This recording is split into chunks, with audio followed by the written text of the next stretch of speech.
ਮੇਰੀ ਉਮਰ 22 ਸਾਲ ਹੈ। 12ਵੀਂ ਜਮਾਤ ਪਾਸ ਕਰਨ ਤੋਂ ਬਾਅਦ ਘਰ ਦੀ ਮਜਬੂਰੀ ਵੇਖਦੇ ਹੋਏ ਮੈਂ ਇੱਕ ਕੱਪੜੇ ਦੀ ਦੁਕਾਨ 'ਤੇ ਨੌਕਰੀ ਕਰਨ ਲੱਗ ਗਈ। ਉੱਥੇ ਮੇਰੀ ਤਨਖਾਹ 6000 ਸੀ। ਮੇਰੇ ਪਾਪਾ ਮਜ਼ਦੂਰੀ ਕਰਦੇ ਸੀ ਅਤੇ 2 ਭੈਣਾਂ ਅਤੇ ਇੱਕ ਭਰਾ ਮੇਰੇ ਹੋਰ ਸੀ ਜੋ ਮੇਰੇ ਤੋਂ ਛੋਟੇ ਸੀ ਅਤੇ ਸਕੂਲ ਵਿੱਚ ਪੜ੍ਹਦੇ ਸੀ।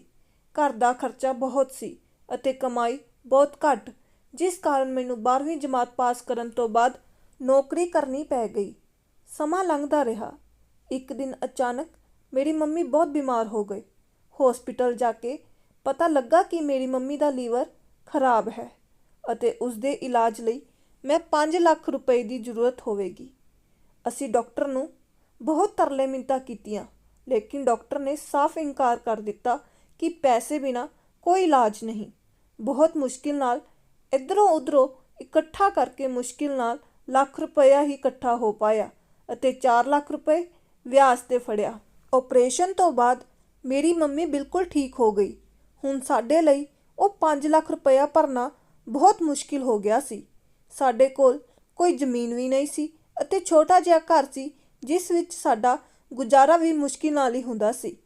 ਸਾਡੇ 'ਤੇ ਦਿਨ ਮੁਸੀਬਤ ਵਾਲੇ ਆ ਚੁੱਕੇ ਸੀ। ਮੇਰੇ ਡੈਡੀ ਦਿਹਾੜੀਦਾਰ ਮਜ਼ਦੂਰ ਸੀ, ਜਿਸ ਕਾਰਨ ਕੋਈ ਵੀ ਕੰਮ ਮਿਲਦਾ ਤਾਂ ਉਹ ਕਰ ਲੈਂਦੇ ਸੀ। ਅਚਾਨਕ ਇੱਕ ਦਿਨ ਘਰ ਫੋਨ ਆਇਆ ਕਿ ਉਹਨਾਂ ਨੂੰ ਕੰਮ ਕਰਦੇ ਹੋਏ ਕਰੰਟ ਲੱਗ ਗਿਆ ਹੈ ਅਤੇ ਉਹ ਮਰ ਗਏ ਨੇ।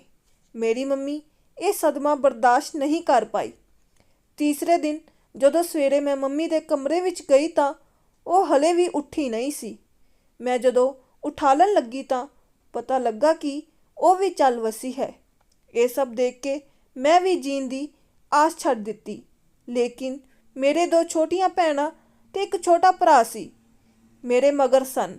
ਮੈਂ ਤਾਂ ਇੱਕਦਮ ਪੱਥਰ ਹੋ ਗਈ ਸੀ, ਨਾ ਜੀਣ ਜੋਗੀ ਸੀ ਨਾ ਮਰਨ ਜੋਗੀ। ਮਾਪਿਓ ਦੇ ਜਾਣ ਦਾ ਗਮ, ਉੱਤੋਂ 5 ਲੱਖ ਰੁਪਏ ਦਾ ਕਰਜ਼ਾ। ਮੇਰੀ ਤਾਂ ਜਿੱਦਾਂ ਦੁਨੀਆ ਹੀ ਖਤਮ ਹੋ ਗਈ। ਮੇਰੀ ਜੋਬ ਨਾਲ ਨਾ ਤਾਂ ਮੇਰੇ ਘਰ ਦਾ ਖਰਚਾ ਚੱਲਦਾ ਸੀ ਤੇ ਨਾ ਹੀ ਕਰਜ਼ਾ ਖਤਮ ਹੋਣਾ ਸੀ। ਮੇਰੀ ਇੱਕ ਸਹੇਲੀ ਸੀ ਜੋ ਮੇਰਾ ਦਰਦ ਸਮਝਦੀ ਸੀ। ਉਸ ਨੇ ਮੈਨੂੰ ਇੱਕ ਆਂਟੀ ਨਾਲ ਮਿਲਾਇਆ ਜੋ ਕਿ ਇੱਕ ਮਸਾਜ ਸੈਂਟਰ ਚਲਾਉਂਦੇ ਸੀ। ਉਸਨੇ ਦੱਸਿਆ ਕਿ ਜੇ ਤੂੰ ਇਹ ਮਸਾਜ ਸਰਵਿਸ ਜੁਆਇਨ ਕਰੇਂਗੀ ਤਾਂ ਤੇਰਾ ਕਰਜ਼ਾ ਵੀ ਲੱਥ ਜਾਵੇਗਾ ਤੇ ਖਰਚਾ ਵੀ ਵਧੀਆ ਚੱਲ ਜਾਵੇਗਾ। ਮੈਨੂੰ ਵੈਸੇ ਵੀ ਜ਼ਿੰਦਗੀ ਦੀ ਕੋਈ ਪਰਵਾਹ ਨਹੀਂ ਸੀ। ਹੁਣ ਮੈਂ ਉਹ ਮਸਾਜ ਸੈਂਟਰ ਜੁਆਇਨ ਕਰ ਲਿਆ ਅਤੇ ਉਹ ਮਸਾਜ ਸੈਂਟਰ ਵਿੱਚ ਮੈਨੂੰ ਟ੍ਰੇਨਿੰਗ ਦਿੱਤੀ ਗਈ। ਜਦੋਂ ਮੇਰੇ ਕੋਲ ਪਹਿਲਾ ਕਸਟਮਰ ਆਇਆ ਉਦੋਂ ਮੈਂ ਕਸਟਮਰ ਦੀ ਮਸਾਜ ਕਰ ਰਹੀ ਸੀ। ਮੇਰੇ ਅੱਖਾਂ ਵਿੱਚ ਅੱਥਰੂ ਵਗ ਰਹੇ ਸੀ। ਪਹਿਲੀ ਵਾਰ ਤਾਂ ਮੇਰੀ ਕਸਟਮਰ ਨੇ ਜਾਨ ਕੱਟ ਕੇ ਹੀ ਰੱਖ ਦਿੱਤੀ ਸੀ, ਲੇਕਿਨ ਹੌਲੀ ਹੌਲੀ ਮੈਨੂੰ ਆਦਤ ਪੈ ਗਈ। ਇੱਕ ਕਸਟਮਰ ਦੀ ਫੀਸ ਮੈਨੂੰ 50% ਮਿਲਦੇ ਸੀ ਅਤੇ 50% ਮਾਲਕ ਕੋਲ ਜਾਂਦਾ ਸੀ। ਇੱਕ ਕਸਟਮਰ ਦੀ ਫੀਸ 5000 ਸੀ, ਜਿਸ ਵਿੱਚੋਂ ਮੈਨੂੰ 2500 ਰੁਪਇਆ ਬਚ ਜਾਂਦਾ। ਤਕਰੀਬਨ ਰੋਜ਼ ਦੇ 4 ਤੋਂ 6 ਕਸਟਮਰ ਮੇਰੇ ਕੋਲ ਆ ਜਾਂਦੇ ਅਤੇ ਦਿਨ ਦੇ ਕਦੇ-ਕਦੇ 10,000 ਵੀ ਬਣ ਜਾਂਦੇ। ਲੇਕਿਨ ਸ਼ੁਰੂ ਵਿੱਚ ਜਦੋਂ ਮੈਂ ਘਰ ਜਾਂਦੀ ਤਾਂ ਰਾਤੀ ਮੈਨੂੰ ਰੋਣਾ ਆ ਜਾਂਦਾ। ਸਰੀਰ ਦੀ ਤਕਲੀਫ ਬਹੁਤ ਹੁੰਦੀ, ਲੇਕਿਨ ਹੌਲੀ-ਹੌਲੀ ਆਦਤ ਪੈਣ ਕਾਰਨ ਤਕਲੀਫ ਘਟ ਗਈ। ਦਿਨ ਬੀਤਦੇ ਗਏ। 4 ਮਹੀਨੇ ਬਾਅਦ ਹੀ ਉਹ 5 ਲੱਖ ਦਾ ਕਰਜ਼ਾ ਉਤਰ ਗਿਆ। ਮੇਰੇ ਆਂਢ ਗੁਆਂਢ ਨੂੰ ਪਤਾ ਲੱਗ ਗਿਆ ਕਿ ਮੈਂ ਕੀ ਕੰਮ ਕਰਦੀ ਹਾਂ। ਮੇਰੇ 'ਤੇ ਆਈ ਮੁਸੀਬਤ ਨੂੰ ਜਾਣਦੇ ਹੋਏ ਵੀ ਉਹ ਮੈਨੂੰ ਬੁਰਾ ਭਲਾ ਆਖਦੇ। ਲੇਕਿਨ ਮੈਂ 3 ਸਾਲ ਕੰਮ ਕਰਨ ਤੋਂ ਬਾਅਦ ਮੇਰੇ ਕੋਲ ਠੀਕ ਠਾਕ ਪੈਸੇ ਇਕੱਠੇ ਹੋ ਗਏ। ਮੈਂ ਕਿਸੇ ਹੋਰ ਥਾਂ 'ਤੇ ਇੱਕ ਹੋਰ ਮਕਾਨ ਲੈ ਲਿਆ।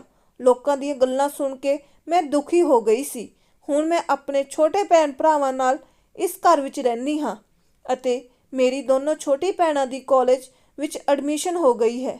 ਛੋਟਾ ਭਰਾ ਮੇਰਾ ਹਾਲੇ 10ਵੀਂ 'ਚ ਹੈ। ਜਦੋਂ ਮੈਨੂੰ ਮੰਮੀ ਡੈਡੀ ਦੀ ਯਾਦ ਆਉਂਦੀ ਹੈ ਤਾਂ ਉਦੋਂ ਬਹੁਤ ਰੋਂਦੀ ਹਾਂ। ਮੇਰਾ ਇਸ ਦੁਨੀਆ ਵਿੱਚ ਰਹਿਣ ਦਾ ਬਿਲਕੁਲ ਵੀ ਦਿਲ ਨਹੀਂ ਕਰਦਾ, ਲੇਕਿਨ ਆਪਣੇ ਛੋਟੇ ਭੈਣ ਭਰਾਵਾਂ ਲਈ ਮੈਨੂੰ ਜੀਣਾ ਪੈਂਦਾ ਹੈ। ਮੈਂ ਆਪਣੇ ਇਸ ਕੰਮ ਤੋਂ ਅੱਕ ਚੁੱਕੀ ਹਾਂ, ਲੇਕਿਨ ਅਗਰ ਜਦੋਂ ਕੋਈ ਹੋਰ ਜੋਬ ਦੇਖਦੀ ਹਾਂ ਤਾਂ ਮੁਸ਼ਕਿਲ ਨਾਲ 10,000 ਤੋਂ ਜ਼ਿਆਦਾ ਨਹੀਂ ਮਿਲਦੀ, ਜਿਸ ਨਾਲ ਘਰ ਦਾ ਖਰਚਾ ਵੀ ਪੂਰਾ ਨਹੀਂ ਹੋ ਸਕਦਾ। ਮੇਰੇ ਕੰਮ ਵਿੱਚ ਮੈਨੂੰ ਕਸਟਮਰ ਨੂੰ ਪੂਰੀ ਤਰ੍ਹਾਂ ਖੁਸ਼ ਕਰਨਾ ਪੈਂਦਾ ਹੈ। ਤਰ੍ਹਾਂ ਤਰ੍ਹਾਂ ਦੇ ਕਸਟਮਰ ਆਉਂਦੇ ਹਨ, ਮੇਰੀ ਸਰੀਰ ਦੀ ਜਾਨ ਕੱਢ ਕੇ ਰੱਖ ਦਿੰਦੇ ਨੇ। ਮੈਂ ਕਈ ਵਾਰ ਰੋਂਦੀ ਹਾਂ, ਲੇਕਿਨ ਮਜਬੂਰੀਆਂ ਮਾਰ ਜਾਂਦੀਆਂ ਨੇ।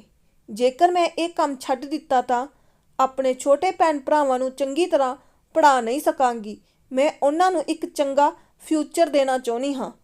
ਇਹ ਅੰਦਰੋਂ ਤਾਂ ਪੂਰੀ ਤਰ੍ਹਾਂ ਮਰ ਚੁੱਕੀ ਹਾਂ, ਲੇਕਿਨ ਆਪਣੇ ਛੋਟੇ ਭੈਣ ਭਰਾਵਾਂ ਲਈ ਖੁਸ਼ ਰਹਿੰਦੀ ਹਾਂ ਤਾਂ ਕਿ ਉਹਨਾਂ ਨੂੰ ਮੇਰੇ ਦੁੱਖ ਦਾ ਅਹਿਸਾਸ ਨਾ ਹੋ ਸਕੇ।